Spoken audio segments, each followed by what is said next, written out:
Hey guys, tonight we're diving into the lavish, scandalous, and deeply uncomfortable world of Japan's imperial court, where divine authority and unchecked power created some of the most outrageous behavior in recorded history. So before you get comfortable, take a moment to like the video and subscribe, but only if you genuinely enjoy what I do here. And let me know in the comments where you're tuning in from and what time it is for you. It's always fascinating to see who's joining us from around the world. Now dim the lights, maybe turn on a fan for that soft background hum, and let's ease into tonight's journey together. Emperor Yosei ruled from 8076 to 8084 CE, and if you're thinking that sounds like a remarkably short reign for someone who supposedly had divine backing, well, there's a very good reason for that. Yosei became emperor at the age of 8, which should have been everyone's first warning sign. Child emperors rarely end well in any civilization, but Japanese court politics in the 9th century were particularly ill-equipped to handle a boy who would grow up believing he was literally divine, while surrounded by people too terrified to tell him no. The Heian period was supposed to be the height of Japanese cultural refinement. Poetry, literature, elaborate court ceremonies, and delicate aesthetic sensibilities. Yosei apparently missed that memo entirely. As he entered his teenage years, his behavior became increasingly erratic and violent. Court records, written by officials who were professionally obligated to make emperors sound reasonable, describe him as unpredictable and given to sudden passions. That's court speak for absolutely unhinged. His sexual appetites developed early and aggressively. By age 15, Yosei was notorious for summoning court ladies to his chambers without warning or permission. Not for poetry readings or flower arranging lessons. The Heian court was already fairly relaxed about sexual relationships among the nobility. But Yosei took this as a license for what can only be described as imperial harassment on an industrial scale. What made it worse was his complete inability to understand consequences. When a court lady refused his advances or seemed insufficiently enthusiastic, Yosei would fly into violent rages. He once had a woman's hair cut off and her face painted black for declining to spend the night with him. Another time, he ordered a lady-in-waiting to be stripped and left in the palace gardens overnight because she had laughed at something he said during a poetry competition. But perhaps his most disturbing habit was his fascination with violence as entertainment. Yosei would force court ladies to watch as he tortured small animals, apparently believing this was seductive behavior. He once invited several women to observe him cutting off the wings of live birds, explaining that he wanted to see if they would cry. When they did, he seemed genuinely surprised that they weren't impressed by his artistic vision. The breaking point came when Yosei began targeting the wives and daughters of senior court officials. One particularly infamous incident involved the daughter of a powerful regent, whom Yosei essentially kidnapped during a court festival. She was held in his private chambers for 3 days, during which time her father was not allowed to see her or even confirm she was alive. When she was finally released, she refused to speak about what had happened, but court gossip suggests it involved some combination of sexual assault and psychological torture. By 8084, even the notoriously patient Fujiwara family, who essentially ran the government while the emperor played dress-up, had reached their limit. They staged what was essentially a soft coup, declaring that Yosei was mentally unfit to rule and forcing his abdication. He was 19 years old. Yosei's removal from power was handled with typical Japanese political delicacy. Rather than execution or exile, he was simply declared ill and retired to a private residence where he could pursue his hobbies without access to unlimited power or terrified court ladies. He lived there for another 16 years, during which time he apparently mellowed considerably, possibly because no one was obligated to pretend his behavior was acceptable anymore. The official court records from his reign were heavily censored, with many documents simply noting that certain events were not suitable for recording. Modern historians estimate that the actual extent of Yosei's misconduct was far worse than what survived in writing, which is saying something, because what did survive makes him sound like a medieval serial killer with a crown. Yosei's reign serves as an early example of what happened when absolute power met adolescent hormones in a culture that viewed the emperor as literally divine. The Japanese court learned important lessons about regency and oversight from his catastrophic 8 years on the throne. Unfortunately, they would need to relearn those lessons several more times over the next 1,000 years. Emperor Go-Daigo ruled during the chaotic 14th century, a period when Japan was torn between competing imperial courts and samurai clans were reshaping the political landscape. Go-Daigo, who reigned from 1318 to 1339, is remembered by historians for his attempts to restore direct imperial rule and his role in the complex succession disputes that defined his era. What's less often discussed in textbooks is his absolutely voracious sexual appetite and his creative interpretations of imperial marriage customs. The Kamakura period had established certain expectations for imperial behavior, including the idea that emperors should maintain some level of dignity in their personal relationships. Go-Daigo apparently viewed these expectations as suggestions rather than requirements. He didn't just take multiple wives, he collected them like rare art pieces, and with about as much regard for their feelings as one might have for a particularly attractive vase. Go-Daigo's approach to marriage was bureaucratic in its efficiency. He maintained what court records delicately referred to as an extensive household, which included multiple official wives, numerous unofficial concubines, and a rotating cast of temporary favourites.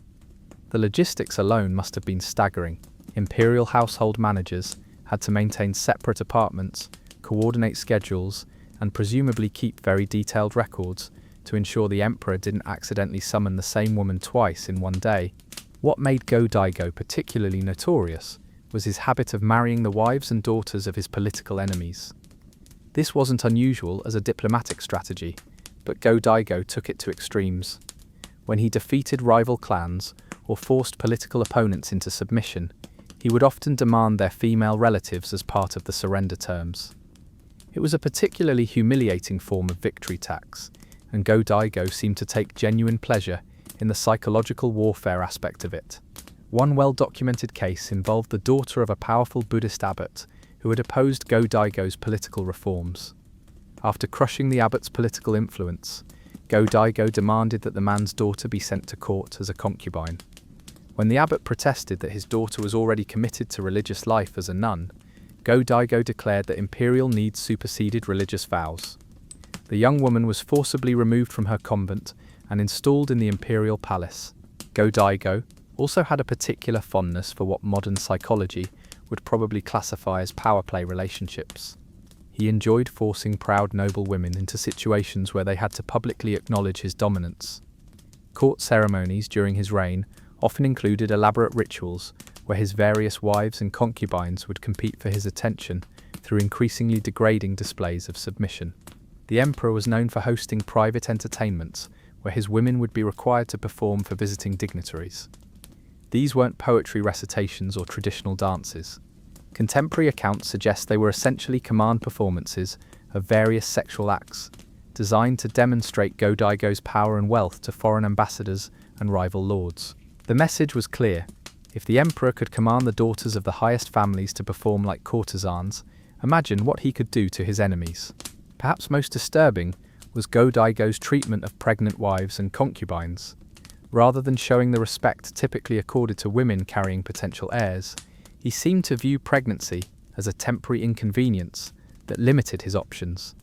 There are records of him demanding sexual services from women in late stages of pregnancy and becoming violent when they were unable to comply. Several of his children were born prematurely, and palace physicians' records suggest this may have been related to stress and physical trauma suffered by their mothers. Go-Daigo's domestic arrangements became so scandalous that they interfered with his political ambitions. Several potential allies refused to support his cause, specifically because they were unwilling to risk their female relatives being added to his collection. Foreign courts, particularly in China, began treating Japanese diplomatic missions with suspicion, because Go-Daigo's reputation for sexual excess had spread beyond Japan's borders. The emperor's sexual behavior also created serious succession problems. With dozens of potential heirs born to different mothers, the imperial court was constantly embroiled in disputes over legitimacy and inheritance rights. Go-Daigo seemed to encourage these conflicts, possibly because they kept his various wives occupied with palace intrigue instead of questioning his treatment of them. When Go-Daigo was finally forced from power in 1339, one of the first acts of his successors was to drastically reduce the size of the imperial household and establish stricter protocols for imperial marriages. The new rules specified that emperors could maintain no more than a handful of official wives, and that all marriages must be approved by the imperial council. These reforms were explicitly designed to prevent another Go-Daigo situation. Go-Daigo died in exile, still maintaining that his sexual excesses were justified by his divine status. His legacy is complex. He successfully challenged the military government's control over the imperial court, but his personal behavior damaged the reputation of the imperial institution for generations. Modern Japanese historians tend to focus on his political achievements, while carefully avoiding detailed discussion of his private life, which tells you everything you need to know about how that aspect of his legacy is viewed today. Emperor Uda ruled from 887 to 897 CE, during what historians call the height of Heian court culture. This was a period of extraordinary artistic achievement, when Japanese literature, poetry, and visual arts reached new levels of refinement. Uda was supposed to embody these cultural ideals, and in many ways he did. He was genuinely cultured, wrote decent poetry, and patronized artists and scholars. He was also completely obsessed with the sexual corruption of beautiful things, which he apparently viewed as the highest form of aesthetic appreciation. Uda's particular perversion was what modern psychologists might call corruption fetishism, combined with an unhealthy dose of power dynamics. He was specifically aroused by taking things that were pure, innocent, or sacred, and destroying that purity through sexual domination. This wasn't just about power. It was about the aesthetic pleasure he derived from transformation and degradation. His favorite targets were young noblewomen who had been raised in strict religious households, or who were known for their piety and virtue. Uda would identify these women through an extensive network of court informants, then devise elaborate schemes to bring them to court, where he could systematically corrupt them. This wasn't simple seduction, it was psychological warfare dressed up as aesthetic experimentation. One of his most infamous victims was the daughter of a prominent Buddhist scholar, a young woman who had been raised to become a nun, and was known throughout the court for her religious devotion and pure lifestyle. Uda became obsessed with her after seeing her at a religious ceremony, not because of her beauty, though by all accounts she was attractive, but because of her obvious innocence and spiritual dedication. Uda spent months planning her corruption. He first arranged for her father to be appointed to a position that required frequent visits to the imperial palace. During these visits, the daughter would accompany her father and participate in religious ceremonies attended by the emperor. Uda used these opportunities to begin what he called his education of the young woman. He started with small gifts and compliments, carefully calibrated to seem appropriate from an emperor to a subject's daughter. Poetry scrolls with increasingly personal messages, invitations to private religious discussions that gradually became less religious and more personal, art objects with subtle sexual symbolism that became less subtle over time. The process took months, and Uda documented each stage in a private diary that was discovered centuries later. What made Uda's behavior particularly disturbing was his attention to psychological detail. He didn't just want sexual compliance, he wanted to fundamentally change his victims' understanding of themselves and their values. He would spend hours explaining to the Buddhist scholar's daughter how physical pleasure could be a form of spiritual enlightenment, how her religious training had been incomplete without understanding the full range of human experience, how serving the emperor's desires was itself a form of religious devotion. The transformation process typically included elaborate ceremonies that Uda designed to look like religious rituals, but were actually sophisticated forms of sexual conditioning. He would have his victims participate in what appeared to be Buddhist meditation practices that gradually introduced sexual elements, prayer positions that slowly became sexual positions, breathing exercises that became arousal training, sacred texts that were actually erotic literature disguised with religious language. Uda kept detailed records of these transformation processes, apparently as both personal entertainment and artistic documentation.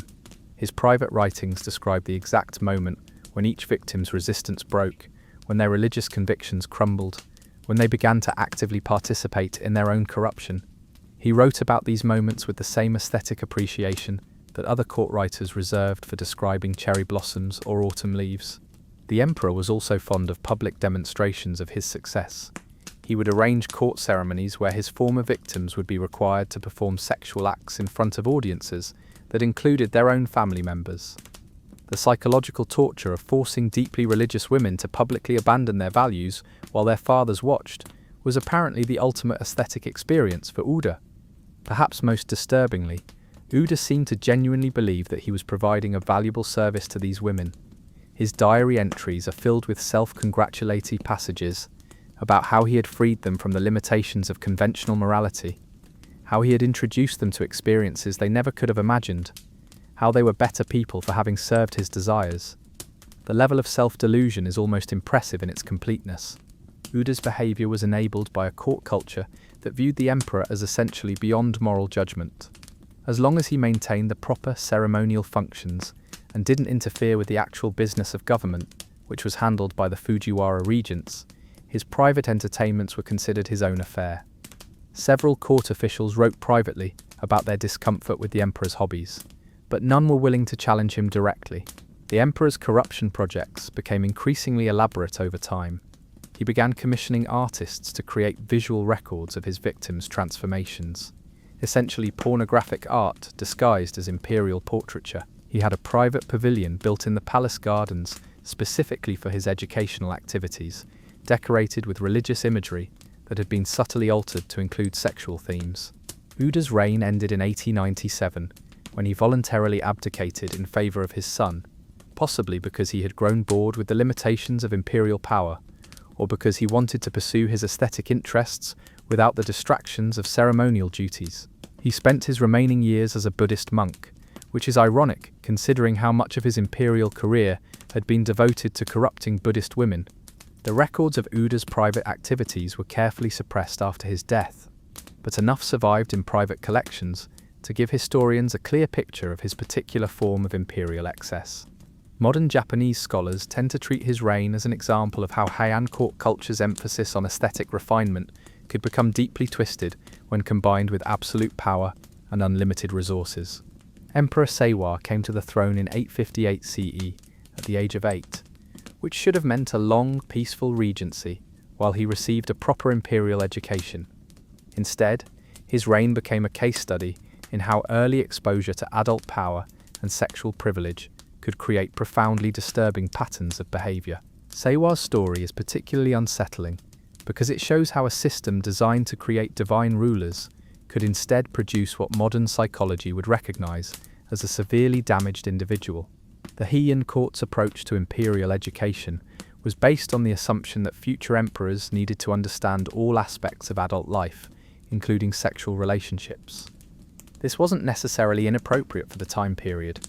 Noble children in medieval Japan were typically exposed to adult relationships and sexual themes much earlier than in modern societies. However, Seiwa's education was conducted in an environment where he held absolute power over everyone around him, which created a deeply toxic learning situation. Seiwa's sexual education began when he was approximately 11 years old, conducted by a series of adult women who were essentially commanded to serve as live instructional materials. These women, typically daughters of lower-ranking court officials, had no choice but to participate in whatever the young emperor demanded. The power dynamic meant that Seiwa never learned normal concepts like consent, mutual pleasure, or emotional connection. Instead, he learned that sex was something he took from people who were obligated to provide it. What made Seiwa's situation particularly tragic was that he was clearly intelligent and curious, qualities that under normal circumstances would have made him an excellent student. Court records describe him as quick-witted and eager to learn about government, literature, and religious practices. Unfortunately, he approached sexual relationships with the same entitled curiosity, treating human beings like educational resources that existed for his benefit. By age 13, Seiwa was notorious for his aggressive pursuit of court ladies, but his behavior was different from the calculated predation of older emperors like Uda or Go-Daigo. Seiwa seemed genuinely confused when women showed fear or reluctance, apparently unable to understand that other people had feelings and preferences that might conflict with his desires. His early sexual experiences had taught him that resistance was just a minor inconvenience to be overcome, rather than a meaningful expression of another person's will. The young emperor developed a particularly disturbing habit of collecting detailed information about the sexual histories and preferences of court women. He would interrogate them about their previous relationships, their physical responses, their fears and desires. This wasn't pillow talk. It was systematic data collection conducted by someone who viewed sex as a puzzle to be solved, rather than a relationship between people. Seywar's approach to sexual relationships was also influenced by his fascination with categorization and systematic thinking.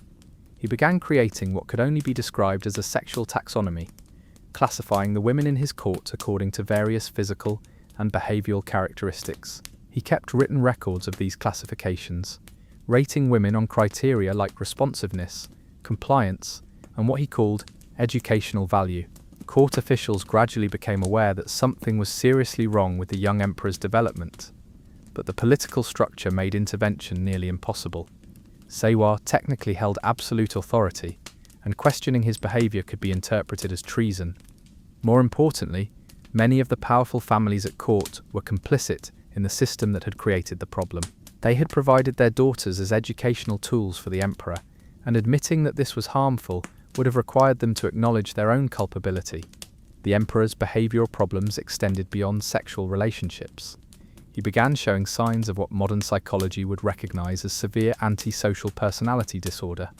He seemed incapable of empathy, viewing other people purely as objects that existed for his convenience. When court ladies became pregnant from their encounters with him, he showed no interest in the children or concern for the women's well-being. He once reportedly asked why pregnant women couldn't continue their duties, and seemed genuinely confused when told that late pregnancy made certain activities uncomfortable or dangerous. Seywar also developed a fascination with psychological manipulation, possibly because he had learned that mental control was often more effective than physical force. He became skilled at identifying and exploiting individual women's vulnerabilities, using personal information he had gathered to create customized forms of emotional torture. A woman afraid of abandonment would be threatened with exile. Someone devoted to her family would be told that her relative's safety depended on her compliance. The most disturbing aspect of Seywar's behavior was his apparent belief that he was being kind and generous. His diary entries from this period show someone who viewed himself as a benevolent educator, sharing his imperial wisdom with fortunate women who should be grateful for his attention. He wrote about his sexual activities with the same tone that other emperors used to describe charitable works or religious ceremonies. Seywar's reign officially ended in 8076, when he abdicated in favour of his son. But the reality was more complex. By that point, the Fujiwara regents had effectively removed him from all meaningful decision-making and were managing his daily activities to minimise the damage he could cause. The abdication was presented as a voluntary religious retirement, but court insiders understood it as a necessary intervention to protect both the imperial institution and the women of the court. After his abdication, Seywar lived under careful supervision for another 40 years, during which time his behaviour gradually improved, possibly because he no longer had unlimited access to victims, or because the natural aging process diminished his sexual compulsions. He died in 1880, and court chroniclers carefully omitted most details of his actual behaviour from official records, instead creating a sanitized version of his reign that emphasized his early intelligence and cultural achievements. Modern historians studying Seywar's reign often focus on the political developments of the period rather than his personal behaviour, partly because the primary source material is so disturbing, and partly because his story raises uncomfortable questions about power, privilege, and the vulnerability of children in imperial systems. Seywar's case demonstrates how institutions designed to create exceptional leaders could instead produce individuals whose unlimited power and lack of normal social development led to profound moral corruption. Emperor Rizei ruled from 967 to 969 CE, a mercifully brief reign that ended when court officials could no longer pretend that his increasingly erratic behaviour was acceptable. Rizei's case is particularly fascinating from a historical perspective, because he appeared to suffer from what modern psychiatrists would probably diagnose as a severe personality disorder, but his symptoms manifested in ways that were specifically shaped by his imperial position and unlimited access to power. Rizei became emperor at age 17, old enough to rule without a regency, but young enough that his personality was still forming. Initial court reports described him as intelligent but moody, with a tendency toward elaborate philosophical justifications for unusual behaviour. What seemed like harmless eccentricity at first gradually revealed itself as something much more disturbing. The first signs of serious problems appeared in Rizé's approach to imperial ceremonies and court rituals. Instead of following established protocols, he began creating his own versions of traditional ceremonies, often with sexual or violent elements added. He claimed that these modifications were necessary to properly honor the imperial ancestors and connect with the divine spirits that guided the throne. For example, Rizé redesigned the traditional New Year's court ceremony to include what he called offerings of human essence. This involved requiring selected court ladies to perform sexual acts as part of the religious ritual, with Rizé claiming that their arousal and physical responses were necessary to please the kami spirits. When court officials objected, he produced elaborate theological arguments about the connection between sexual energy and spiritual power. Rizé's delusions became increasingly complex over time. He developed a detailed belief system that positioned sexual domination as a form of divine worship and psychological torture as a method of spiritual purification. According to his private writings, he believed that causing suffering to others was actually a form of kindness because it allowed them to experience the divine through submission to imperial will. His victims were selected according to criteria that made sense only to Rizé himself. He preferred women who showed strong personalities or independent thinking, claiming that breaking their will required more spiritual energy and therefore produced greater religious benefits.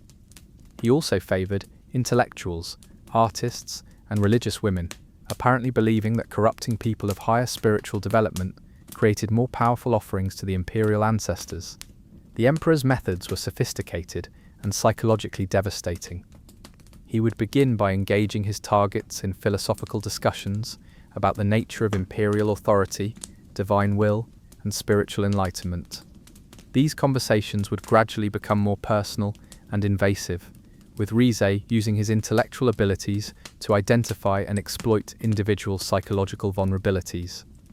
Once he had established psychological control, Rizé would begin what he called spiritual education.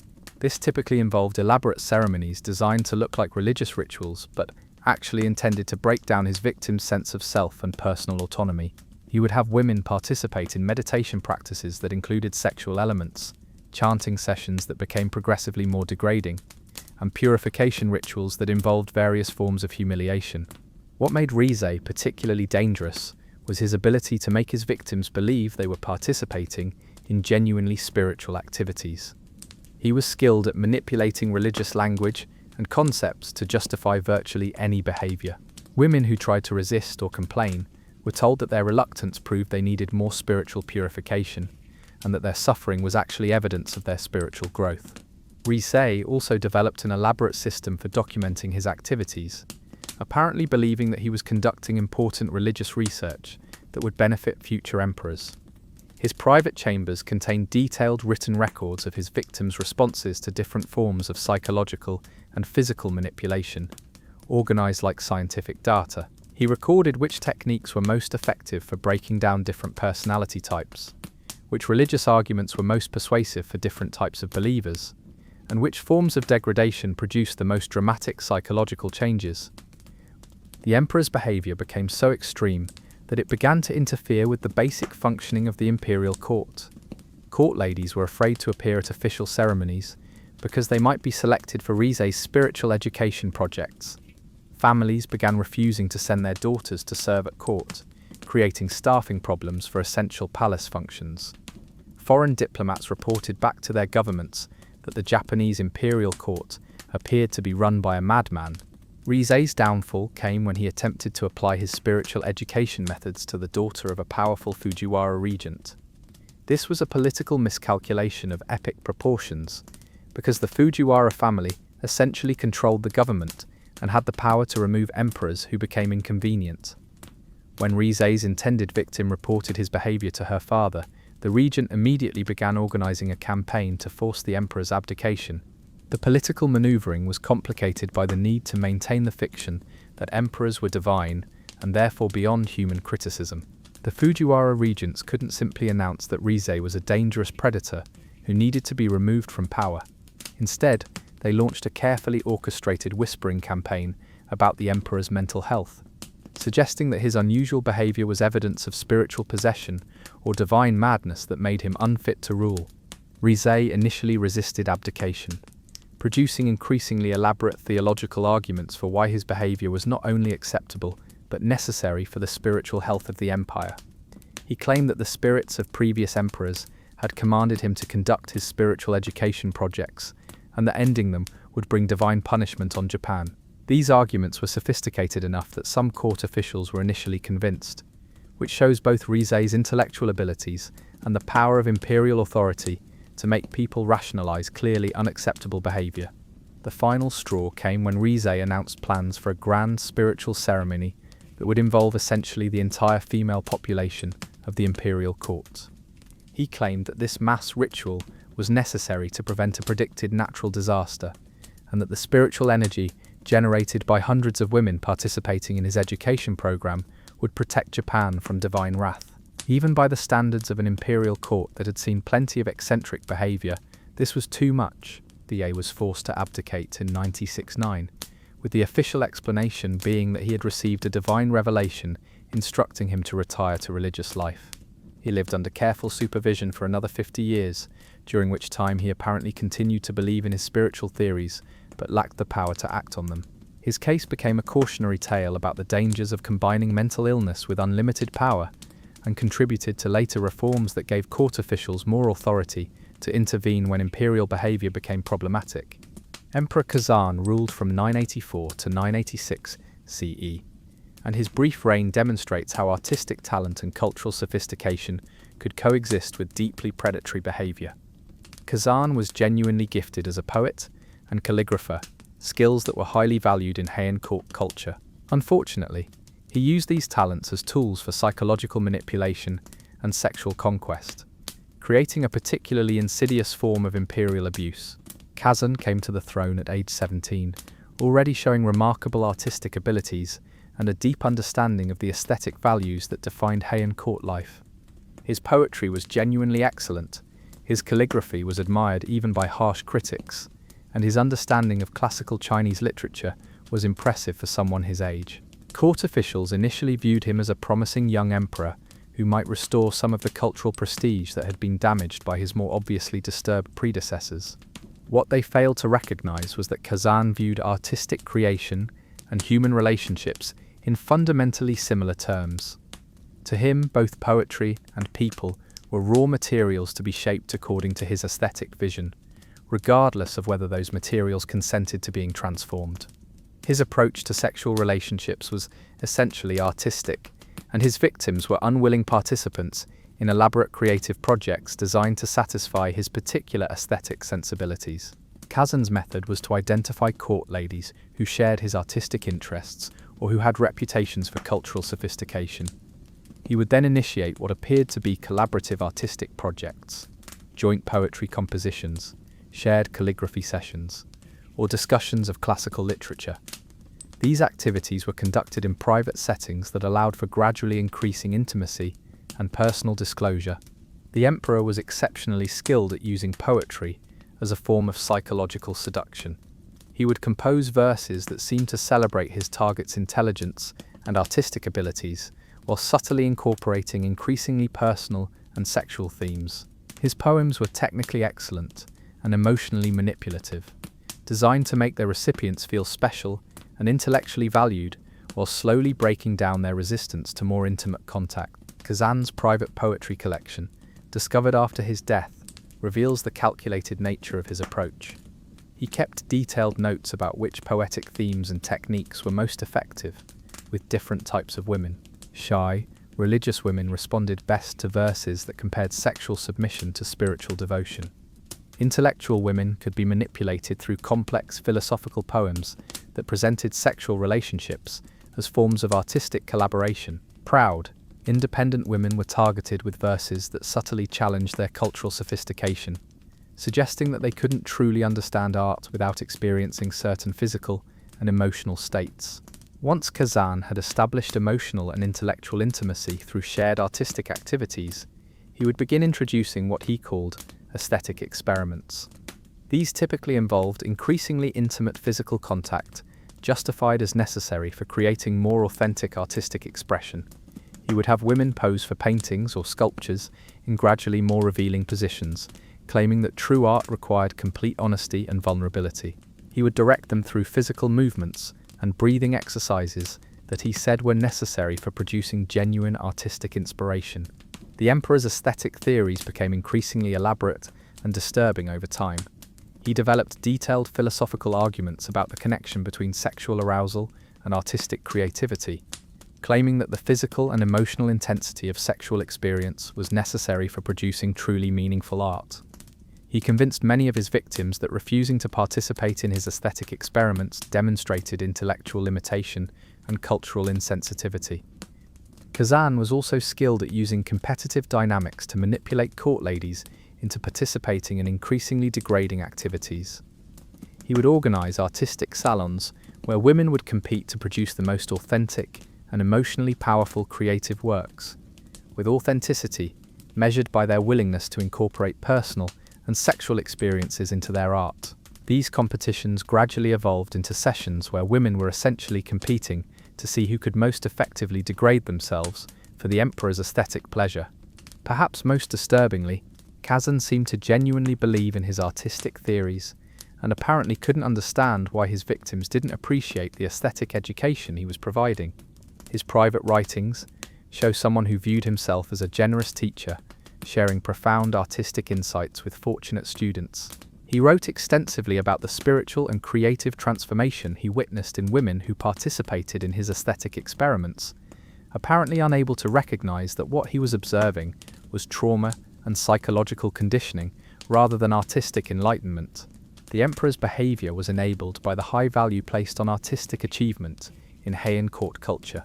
Because Kazan saw as producing genuinely excellent poetry and was clearly knowledgeable about classical artistic traditions, court officials were reluctant to criticize his methods or question his artistic theories. Many people who might have intervened were themselves uncertain about the boundaries between legitimate artistic collaboration and inappropriate exploitation. Kazan's downfall came not from his sexual behavior, but from political miscalculations related to succession disputes and court faction fights. The Fujiwara regents, who controlled the government, decided that he was too independent and potentially troublesome to remain on the throne. They orchestrated his abdication in 986, with the official explanation being that the emperor had decided to pursue religious studies. After his abdication, Kazan became a Buddhist monk and lived relatively quietly for another 40 years. His later writings suggest that he continued to believe in his artistic theories about the connection between sexual experience and creative expression, but he apparently lacked the opportunity to continue his aesthetic experiments. His poetry from this period is technically accomplished, but noticeably lacks the emotional intensity of his earlier work, which he attributed to his separation from inspiring female companionship rather than to the absence of victims. Modern literary scholars studying Kazan's poetry often praise its technical excellence while carefully avoiding discussion of the circumstances under which much of it was created. His case illustrates how artistic talent could be used as a tool for psychological manipulation, and how cultural values like aesthetic sophistication could be corrupted to justify essentially predatory behavior. The fact that Kazan produced genuinely beautiful art while engaging in clearly harmful behavior raises uncomfortable questions about the relationship between artistic achievement and moral character that continue to challenge scholars today. Emperor Ichijo ruled from 986 to 1011 CE, one of the longer reigns of the Heian period, which unfortunately gave him ample time to develop and refine his particular form of imperial perversion. Ichijo's case is especially disturbing because his behavior was highly systematic and showed clear evidence of long-term planning and psychological sophistication. Unlike some of his predecessors, whose actions seemed driven by impulse or mental illness, Ichijo appeared to be completely rational and calculating in his approach to sexual exploitation. Ichijo came to the throne at age 7, which meant that his early years were controlled by Fujiwara regents, who managed both government affairs and the emperor's education. This extended regency period gave Ichijo unusual opportunities to observe court life and develop his understanding of power dynamics before taking direct control. By the time he began ruling independently in his mid-teens, he had already formed detailed plans for how he wanted to use his imperial authority. What made Ichijo unique among imperial predators was his fascination with control and transformation, rather than simple sexual gratification. He seemed less interested in the physical aspects of sexual relationships than in the psychological process of turning independent, strong-willed women into completely compliant, doll-like figures who existed solely to fulfill his expectations. His private writings describe this transformation process in terms that suggest he viewed it as an art form, requiring patience, skill, and careful attention to detail. Ichijo's selection criteria for victims were highly specific. He preferred women who were known for their intelligence, independence, and strong personalities. Essentially, people who would be most difficult to control under normal circumstances. The challenge of breaking down these women's autonomy and self-determination was apparently what provided him with the greatest satisfaction. The emperor developed what he called his cultivation process, a systematic approach to psychological conditioning that typically took months or even years to complete. He would begin by identifying potential targets through careful observation of court interactions, looking for women who showed signs of independent thinking, creative intelligence, or resistance to authority. Once he had selected a target, he would begin an elaborate campaign of psychological manipulation, designed to gradually isolate her from sources of support and alternative perspectives. The first stage of Ichijo's cultivation process involved establishing himself as the target's primary source of validation and approval. He would arrange for the woman to be given special responsibilities or honors that made her dependent on his favor, while simultaneously engineering situations that undermined her relationships with family members and friends. This isolation was achieved through carefully orchestrated court politics, rather than obvious coercion, making it difficult for victims to recognize what was happening until it was too late. Ichijo was particularly skilled at exploiting women's ambitions and insecurities. He would identify what each target most wanted: artistic recognition, family advancement, religious enlightenment, or social status, and then position himself as the only person who could provide those things. At the same time, he would subtly undermine their confidence in other areas, creating a psychological dynamic where they became increasingly dependent on his approval and guidance. The second stage involved what Ichijo called behavioral modification, a process of gradually training his targets to anticipate and fulfill his desires without explicit instruction. This training was conducted through a complex system of rewards and punishments that was subtle enough to avoid triggering obvious resistance. Women who pleased him would receive gifts, compliments, and social advancement. Those who showed signs of independence or resistance would face social embarrassment, family difficulties, or loss of privileges. What made this behavioral modification particularly insidious was that Ichijo presented it as education rather than control. He would explain to his targets that he was teaching them important skills for navigating court life, helping them understand the subtle social dynamics that governed imperial favor, or providing them with insights into the imperial mind that would benefit their families and careers. Many of his victims apparently believed they were receiving valuable instruction rather than being systematically conditioned. The third and final stage of the cultivation process involved complete transformation into what Ichijo called perfect companions.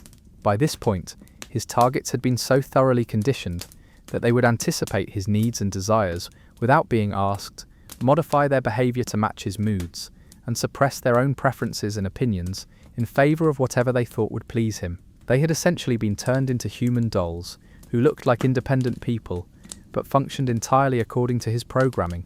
Ichijo maintained detailed written records of each cultivation project, apparently viewing them as both personal entertainment and scientific research.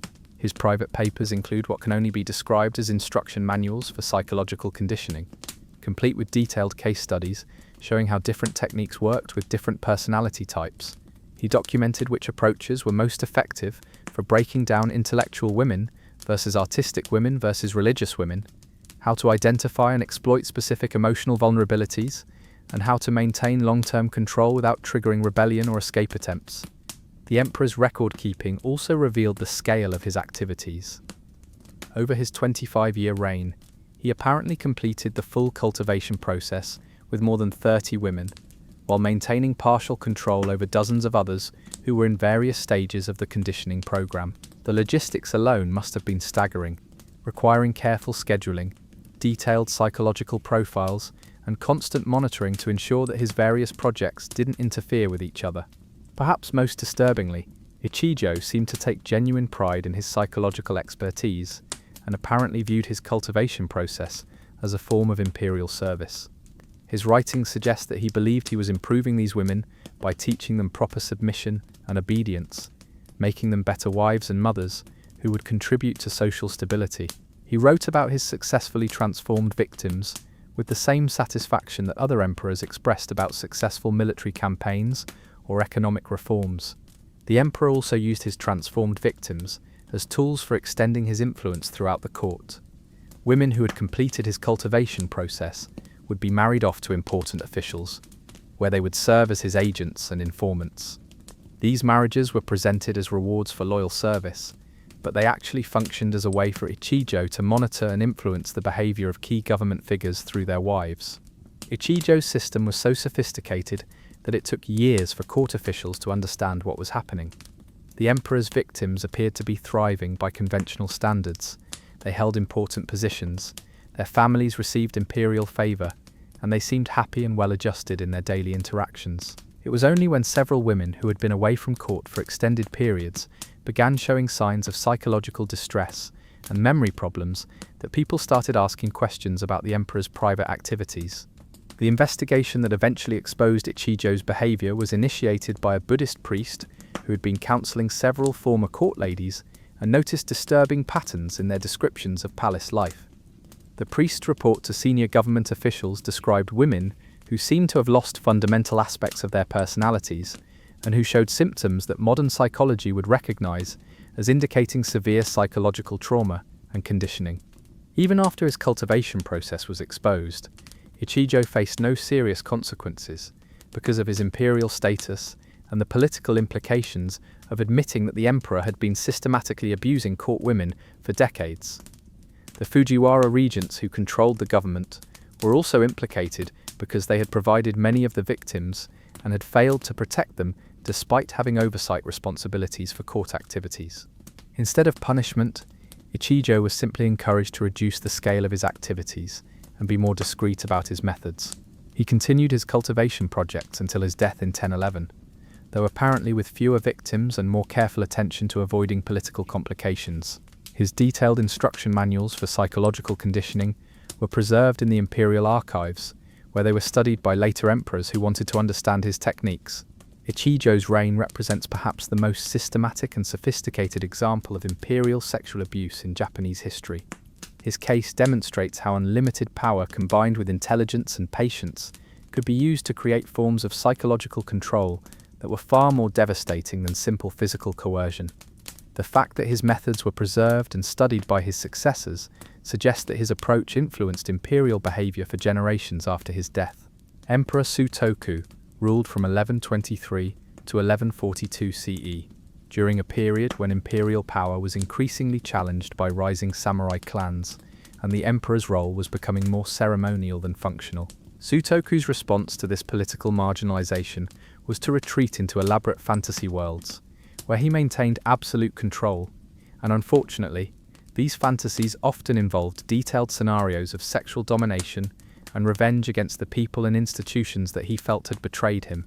Sutoku came to the throne at age 5, which meant that his entire childhood and adolescence were shaped by the experience of being a powerless figurehead, while real authority was exercised by regents and military leaders. This early experience of frustrated authority apparently had a profound impact on his psychological development, creating deep-seated resentments and a compensatory need to exercise absolute control in whatever areas remained available to him. As Sutoku reached adulthood and began to understand the limitations of his position, he developed what can only be described as an elaborate revenge fantasy life. Unable to challenge the political and military forces that constrained his actual power, he created detailed imaginary scenarios in which he regained absolute authority and used it to punish everyone who had failed to show him proper respect and obedience. These fantasies were not simply private daydreams.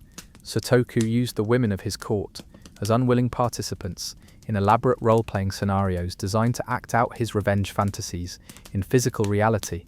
He would assign different women to represent various political enemies, family members who had disappointed him, or abstract concepts like disobedience and disrespect. These women would then be required to participate in detailed scenarios that typically involved some combination of humiliation, sexual degradation, and symbolic punishment. For example, Sutoku would have one woman represent the Fujiwara regents who actually controlled the government, then spend hours forcing her to apologize for various political decisions while performing increasingly degrading acts. Another woman might be assigned to represent the samurai clans who had challenged imperial authority and would be required to submit to elaborate ceremonies designed to symbolize the restoration of imperial power. The emperor apparently found these symbolic victories deeply satisfying, even though they had no impact on his actual political situation. Sutoku's fantasy scenarios became increasingly complex and detailed over time. He developed elaborate backstories for each of his symbolic victims, creating detailed personalities and motivations that made the role-playing more psychologically realistic for him. He would spend hours explaining to each woman exactly who she was supposed to represent, what that person had done to deserve punishment, and how her suffering was serving the cause of imperial justice. The emperor also created what he called historical correction scenarios, in which he would reenact events from Japanese history with different outcomes that favored imperial power. These typically involved having court women play the roles of historical figures who had challenged or defeated previous emperors, then forcing them to submit to various forms of symbolic punishment that represented what should have happened in the original events. One of Sutoku's most elaborate historical correction scenarios involved the Genpei War, a conflict between rival clans that had significantly reduced imperial power. He assigned different courtwomen to represent the various military leaders who had participated in the war, then forced them to participate in detailed reenactments of key battles with outcomes that favored the imperial side. These sessions could last for days and involved complex props, costumes, and scripted dialogue that Sutoku had written himself. What made Sutoku's behavior particularly disturbing was his apparent inability to distinguish between his fantasy scenarios and political reality. He would often speak about his symbolic victories as if they were actual achievements, referring to court women by the names of the political enemies they were representing and discussing their punishments as if they were real acts of statecraft rather than sexual abuse disguised as political theatre. The emperor's delusions became so elaborate that he began issuing formal imperial decrees, pardoning or punishing various historical figures based on how their representatives had performed in his fantasy scenarios. He created an alternate version of Japanese history in which imperial power had never been challenged, and all potential threats had been eliminated through the wisdom and strength of divine imperial authority. Sutoku also developed detailed plans for implementing his fantasy scenarios on a national scale once his power was restored. He wrote extensive documents outlining how he would reorganize Japanese society to prevent future challenges to imperial authority, including detailed descriptions of the punishments that would be imposed on different categories of enemies and rebels. These plans were clearly delusional, but they were written with the same attention to detail and bureaucratic language used in legitimate government documents. The emperor's retreat into fantasy became more pronounced after a failed attempt to assert real political authority in 1142. When Sutoku tried to influence the succession to ensure that his own son would become the next emperor, he was outmaneuvered by the Fujiwara regents and forced to abdicate in favor of his younger brother. This political defeat apparently convinced him that his only remaining option was to focus entirely on his alternate reality, where imperial power remained absolute. After his abdication, Sutoku was sent into exile, where he spent the remaining 20 years of his life creating increasingly elaborate fantasy scenarios and writing detailed accounts of his imaginary achievements. His exile writings include hundreds of pages describing the sexual punishments he would impose on various categories of enemies once he regained power, written in the formal language of imperial decrees but describing activities that were clearly pornographic rather than political. Sutoku's case is particularly tragic because historical evidence suggests that he was genuinely intelligent and might have been an effective ruler under different circumstances. His political writings show a sophisticated understanding of government and administration, and his literary works demonstrate real artistic talent. However, his early experience of powerlessness and frustrated authority apparently damaged his ability to distinguish between legitimate political power and sexual domination. The emperor's fantasy scenarios also reflected broader themes in Japanese imperial ideology, particularly the idea that challenges to imperial authority were essentially unnatural and that proper order could only be restored through the submission of all potential rivals. Sutoku's behavior represented an extreme and distorted version of these conventional imperial attitudes, showing how traditional concepts of divine authority could become psychologically toxic when combined with actual powerlessness and deep personal resentment. Modern historians studying Sutoku's reign often focus on the political developments that led to his abdication and exile rather than his personal behavior, partly because his extensive writings about his fantasy scenarios are so disturbing that they're difficult to discuss in academic contexts. However, his case provides important insights into how political frustration and psychological damage could combine to create forms of imperial behavior that were harmful both to individual victims and to the institution of the emperor itself. Emperor Go-Shirakawa ruled from 1155 to 1158 CE, though he continued to exercise power as a retired emperor until his death in 1192. His long period of influence coincided with some of the most dramatic political changes in Japanese history, including the rise of the samurai class and the beginning of military government. Go-Shirakawa's response to these changes was to develop increasingly sophisticated methods of psychological manipulation, using sexual relationships and emotional control as tools for maintaining influence in a rapidly changing political landscape. Go-Shirakawa was notable for his intelligence and political cunning, qualities that made him one of the most effective emperors of his era in terms of actual governance and political maneuvering.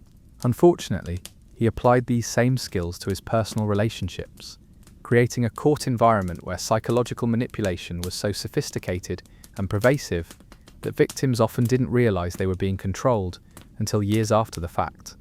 The emperor's approach to sexual relationships was fundamentally strategic rather than emotional or physical. He viewed intimate relationships as opportunities to gather information, create dependencies, and establish psychological control over potentially useful individuals. His private chambers functioned essentially as an intelligence operation, with carefully selected women serving as both sources of information and tools for influencing their male relatives and associates. Go-Shirakawa was particularly skilled at identifying and exploiting what modern psychology would recognize as attachment disorders and emotional vulnerabilities. He would carefully study potential targets to understand their family relationships, personal insecurities, and emotional needs, then position himself as the person uniquely capable of providing whatever they most desperately wanted. This wasn't simple seduction, it was sophisticated psychological profiling designed to create deep emotional dependence. The emperor's methods typically began with what appeared to be genuine kindness and interest. He would arrange for private conversations where he would listen sympathetically to women's problems, offer thoughtful advice about family difficulties or court politics, and provide emotional support that seemed to come from genuine care and concern. These early interactions were carefully calibrated to make his targets feel special and valued, creating the emotional foundation for later manipulation. Once Go-Shirakawa had established emotional intimacy, he would begin introducing subtle forms of control, disguised as continued care and protection. He would offer to help solve his target's problems through his imperial influence, but the solutions typically involved making them more dependent on his continued favor. A woman worried about her family's financial situation would receive imperial assistance that came with unstated expectations of gratitude and compliance. Someone facing social difficulties would be given imperial protection that required regular private meetings to maintain. The emperor was also exceptionally skilled at creating what modern psychologists call trauma bonds, psychological attachments that develop when someone alternates between providing care and inflicting emotional harm. Go-Shirakawa would establish deep emotional connections with his targets, then periodically withdraw his support or create situations that caused them distress, before returning to provide comfort and reassurance. This cycle created intense psychological dependence that was often stronger than simple affection or fear. Go-Shirakawa's manipulation tactics were sophisticated enough that many of his victims never fully understood what had happened to them. They would find themselves making decisions and taking actions that they couldn't quite explain, following courses of action that seemed to benefit the emperor more than themselves, and feeling emotionally dependent on someone who had never explicitly demanded their obedience or compliance. The emperor also used his psychological skills to create complex webs of mutual dependence and competition among court women. He would carefully manage information flow and emotional rewards to ensure that his various targets were competing for his attention and favor rather than supporting each other or comparing their experiences. This prevented them from developing the solidarity that might have allowed them to recognize and resist his manipulation tactics. Perhaps most disturbingly, Go Shirakawa seemed to genuinely enjoy the intellectual challenge of psychological manipulation as much as any sexual or emotional satisfaction he derived from his relationships. His private writings describe his manipulation projects with the same analytical detachment and strategic thinking that he applied to political and military problems. He viewed human psychology as a puzzle to be solved and took pride in his ability to predict and control other people's behavior. The emperor's psychological manipulation extended beyond sexual relationships to encompass his entire approach to court management and political control. He used similar techniques to influence male courtiers, government officials, and even members of his own family, creating a court environment where everyone was constantly trying to anticipate and fulfill his expectations while competing for his approval and support. Go Shirakawa's methods were so effective that they continued to influence court culture long after his death. Future emperors and court officials studied his techniques and adopted modified versions of his approach to psychological control. The imperial court developed a reputation for sophisticated intrigue and emotional manipulation that became one of its defining characteristics for centuries. The emperor's legacy is complicated by the fact that his psychological skills made him genuinely effective as a political leader during a period of significant crisis and change. He successfully navigated complex succession disputes, managed relationships with powerful samurai clans, and maintained imperial influence during a time when many observers expected the institution to collapse entirely. His personal behavior was clearly harmful to individual victims, but his political achievements were real and significant. Modern historians studying Go Shirakawa's reign often struggle with how to evaluate a leader whose personal behavior was clearly abusive, but whose political accomplishments were genuinely impressive. His case raises difficult questions about the relationship between personal character and political effectiveness, and about how to assess historical figures whose actions had both positive and negative consequences. Go Shirakawa's sophisticated approach to psychological manipulation also provides important insights into the development of Japanese court culture and political strategy. His techniques influenced not only imperial behavior, but also the broader patterns of social interaction and power relationships that characterized aristocratic society for centuries. Understanding his methods helps explain how the imperial court maintained its influence even as its formal political power declined. Emperor Antoku's story is different from the others we've discussed tonight, because his reign from 1180 to 1185 CE was marked not by personal sexual misconduct, but by the way he became a victim of the power struggles and political manipulations that characterized the late Heian period. Antoku came to the throne at age 2, which should have guaranteed a long regency period focused on his education and development. Instead, his short life became a tragic illustration of how imperial children could be exploited and ultimately destroyed by the adult power struggles swirling around them. Antoku was placed on the throne during the Genpei War, a massive conflict between the Taira and Minamoto clans that would ultimately determine whether Japan would continue to be governed by the imperial court or transition to military rule. The Taira clan, who controlled the government at the time of Antoku's accession, essentially used the child emperor as a political symbol and military asset rather than treating him as a person who needed protection and proper development. What makes Antoku's case relevant to our discussion is how his situation demonstrates the institutional vulnerability that allowed the sexual abuse we've been discussing throughout this series. The same power structures that enabled adult emperors to abuse court women also failed to protect child emperors from political exploitation that was often just as damaging, albeit in different ways. The Taira clan's treatment of Antoku reveals how imperial children were viewed primarily as political resources rather than human beings deserving of care and protection. From the age of 2, Antoku was required to participate in elaborate court ceremonies and military rituals that were clearly designed for adult emperors. He was dressed in imperial regalia that was too heavy for a small child, forced to sit through hours-long religious ceremonies, and paraded before troops and political assemblies as a symbol of legitimacy for Tyra military campaigns. Contemporary accounts describe a child who was clearly overwhelmed and often distressed by his imperial responsibilities, but who had no adult advocates willing to prioritize his well-being over political necessity. The Tyra leaders apparently viewed any signs of normal childhood behavior as problems to be eliminated rather than natural developmental stages that required accommodation and patience. As the Genpei War intensified, Antoku's situation became increasingly desperate.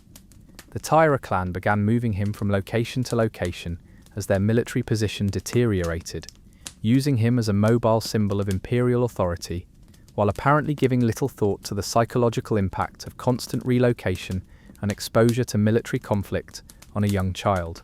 The most disturbing aspect of Antoku's story is how his eventual death was orchestrated by the very people who were supposed to be protecting him. When the Tyra forces faced final defeat at the Battle of Dan-no-Rura in 1185, Antoku's grandmother decided that the child emperor should die rather than be captured by enemy forces. She picked up the 6-year-old Antoku and jumped into the ocean with him, drowning them both rather than allowing the imperial regalia to fall into Minamoto hands. This suicide was presented as a noble act designed to preserve imperial dignity, but from a modern perspective, it represents the ultimate failure of the adult power structure to protect a vulnerable child. Antoku's death was essentially a political murder, disguised as honorable sacrifice, committed by people who had spent his entire short life treating him as a symbol rather than a human being. Antoku's case illustrates how the same institutional problems that enabled imperial sexual abuse also created conditions where imperial children could be exploited, neglected, and ultimately killed for political purposes. The deification of imperial authority that made it impossible to challenge adult emperors' behavior also made it impossible for anyone to advocate effectively for child emperors' basic needs and safety. The fact that Antoku's death was celebrated in contemporary accounts as a noble sacrifice rather than recognized as child abuse demonstrates how completely the imperial institution had lost sight of basic human values in favor of abstract political and religious concepts. The same mindset that allowed court officials to rationalize adult emperors' sexual crimes also allowed them to rationalize the deliberate killing of a child emperor. Modern Japanese historians tend to treat Antoku's story as a tragic but inevitable consequence of the political conflicts of his era. But this interpretation minimizes the extent to which his death resulted from specific adult decisions that prioritized political symbolism over child welfare. Antoku's case should be understood as an extreme example of the institutional child abuse that was inherent in the imperial system. The imperial court's treatment of Antoku also reveals important patterns in how power structures deal with inconvenient victims. Just as adult court women who complained about imperial sexual abuse were typically blamed for their own victimization, Antoku's obvious distress and age-inappropriate behavior were treated as personal failings rather than natural responses to an impossible situation. Antoku's story provides important context for understanding the sexual abuse committed by other emperors, because it shows how completely the imperial system subordinated individual human needs to institutional political requirements. The same mindset that made it acceptable to kill a child emperor for political purposes obviously made it much easier to rationalize sexual abuse as a natural expression of imperial authority. As we've journeyed through these disturbing stories tonight, you've probably noticed certain patterns in how these emperors were able to engage in such systematic abuse without facing meaningful consequences.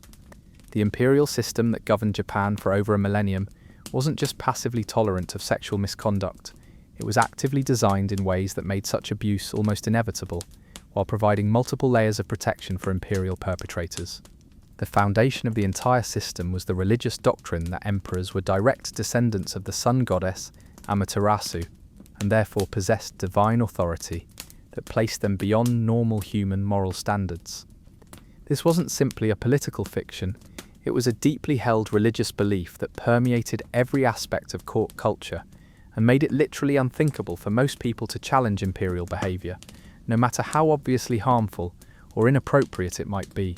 The divine status of emperors created what modern sociologists would recognize as a perfect environment for systematic abuse.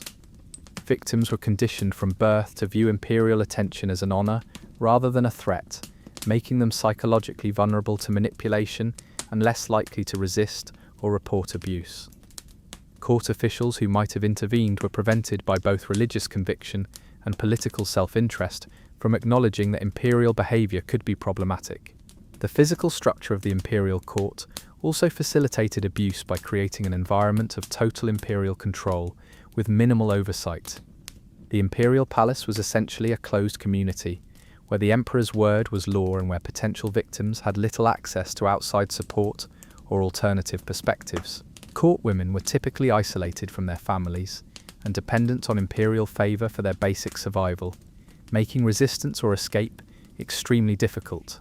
The educational system that prepared people for court life actively reinforced patterns that made abuse more likely. Both men and women were taught that their primary purpose was to serve imperial needs, and that personal preferences or boundaries were essentially irrelevant when they conflicted with imperial desires. This created a culture where victims were conditioned to blame themselves for any discomfort or distress they experienced, rather than recognizing that they were being harmed.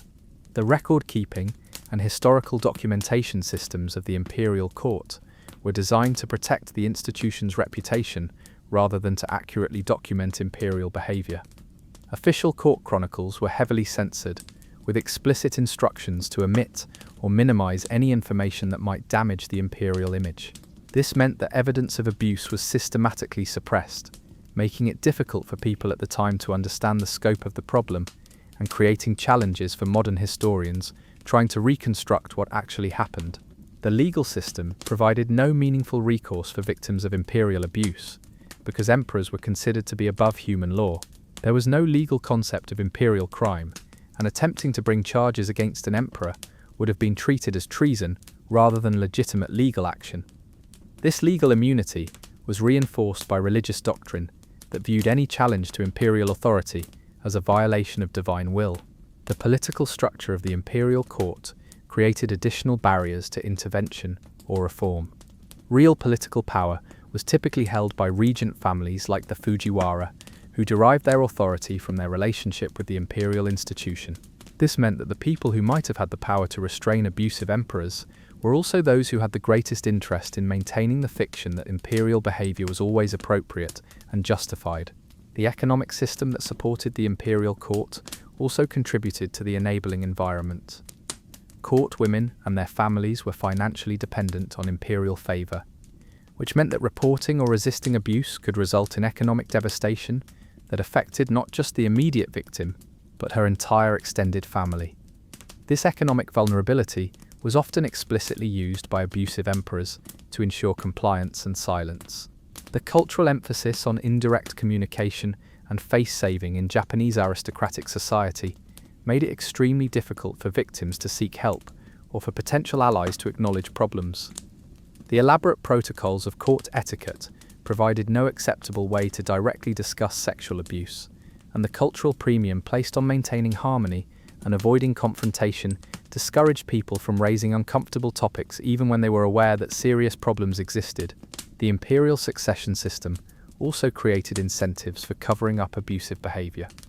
Because imperial legitimacy was based on divine descent, any acknowledgement that an emperor was morally deficient threatened the entire basis of imperial authority. This meant that even emperors who were clearly unfit to rule were typically allowed to continue their reigns rather than risk the institutional damage that would result from admitting imperial failure. The religious and philosophical traditions that influenced imperial court culture provided sophisticated justifications for essentially any behavior that emperors might choose to engage in. The concept of divine will could be used to rationalize sexual abuse as spiritual education. Psychological manipulation could be presented as benevolent guidance, and even obvious cruelty could be reframed as necessary discipline for the spiritual development of victims. The isolation of the imperial court from broader Japanese society meant that normal social controls and community standards had little influence on imperial behavior. Emperors lived in an artificial environment where their every desire was immediately fulfilled and where normal social feedback mechanisms simply didn't exist.